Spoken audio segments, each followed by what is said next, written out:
जिस तरह से पहलगाम के अंदर आतंकवादियों ने जिस तरह से निर्मम हत्या की है और एक मजहब का नाम पूछ पूछ कर की है, हम उसका बहुत अफसोस और दुख प्रकट करते हैं। सबने मिलकर एक संकल्प भी लिया है कि आतंकवाद का कोई मजहब नहीं होता, आतंकवादी किसी भी धर्म का हो, किसी मजहब का हो, आतंकवादी आतंकवादी होता है। हमने पिछली बार भी फतवा जारी किया था, आज फिर हम इमाम हाउस से एक फतवा जारी करके ऐलान कर रहे हैं, कोई भी आतंकवादी इस भारत के अंदर मारा जाएगा तो उसकी जनाजे की नमाज कोई भी काजी या इमाम नहीं पढ़ाएगा और उसकी कब्र के लिए जगह भारत के अंदर उसको कब्र में दफनाने की जगह भी नहीं दी जाएगी। बहुत निंदनीय है, बहुत दुख की घड़ी है। जिस तरह से पहलगाम के अंदर आतंकवादियों ने जिस तरह से निर्मम हत्या की है और एक मजहब का नाम पूछ पूछ कर की है, हम उसका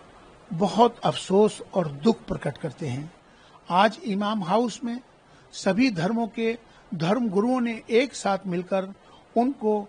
श्रद्धांजलि दी है और उनकी आत्मा की शांति की दुआएं की हैं और सबने मिलकर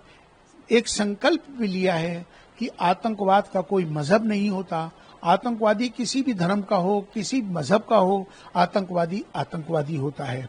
आज जिस तरह से प्रधानमंत्री श्री नरेंद्र मोदी जी जिस तरह से आज भारत विश्व गुरु बनने के अग्रसर है, जिस तरह से देश तरक्की कर रहा है, आज जिस तरह से प्रधानमंत्री जी ने हमेशा से एक बात कही कि उस देशों के साथ बातचीत जब तक नहीं हो सकती जब तक उन अपने देश से आतंकवाद को खत्म नहीं कर देते। आज जिस तरह से आर्टिकल 370 हटने के बाद से कश्मीर जिस तरह से तरक्की कर रहा था, पूरी दुनिया से लोग वहां टूरिस्ट आ रहे थे, खुलेआम खुली फिजा में सारे लोग रह रहे थे, ये पड़ोसी देशों को और उन आतंकवादी संगठनों को बर्दाश्त नहीं हुआ और उन्होंने आकर उन नाम पूछ पूछ कर उनके ऊपर जिस तरह से उनकी हत्याएं की हैं, बहुत दुखद घटना है, बहुत दुखद घटना है। हम इसकी बहुत निंदा करते हैं। हम सब को ये चाहिए कि आज जिस तरह से प्रधानमंत्री जी ने आतंकवाद को पूरे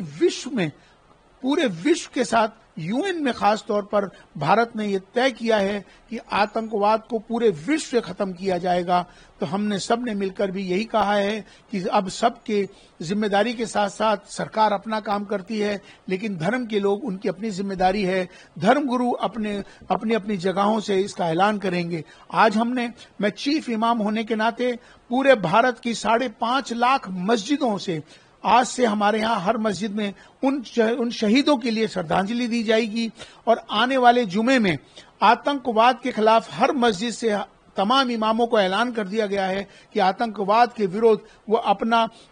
ऐलान करेंगे और श्रद्धांजलि देंगे उनकी आत्मा की शांति के लिए। और हमने पिछली बार भी फतवा जारी किया था, आज फिर हम इमाम हाउस से एक फतवा जारी करके ऐलान कर रहे हैं, कोई भी आतंकवादी इस भारत के अंदर मारा जाएगा तो उसकी जनाजे की नमाज कोई भी काजी या इमाम नहीं पढ़ाएगा और उसकी कब्र के लिए जगह भारत के अंदर उसको कब्र में दफनाने की जगह भी नहीं दी जाएगी, क्योंकि शैतानों